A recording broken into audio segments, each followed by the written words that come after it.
ginagawa nila ng mga issues, yung mga totoong tao na ang hangarin is maglabas ng katotohanan. O si Mayor Magalong, isa pa, 'di ba? Nag-iimbestiga siya, sarili niyang gastos, walang budget ang ICI. Imbes na suportahan na lang, minasama pa.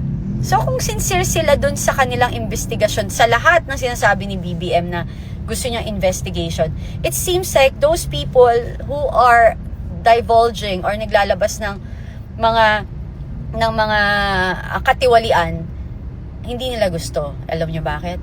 Kasi babalik sa kanya. Kasi sa totoo lang, siya ang mastermind, kasama niya si Martin Romualdez, kasama niya yung asawa niya, to make all these things happen. Kasi una, si Martin, kasama siya sa pagbuo ng BICAM, tapos pinabayaan ni President, ni BBM, ang GAN BICAM, pinirmahan niya. May vinito man siya, pagkaliit-liit. 'Di ba? O kita nyo ngayon, gusto nila, yung mga congressman, gusto nilang ipasok sa AIX, AKAP, and whatever na naman yung budget. Kalokohan yan. Second, dyan sa Congress, may nagbago ba?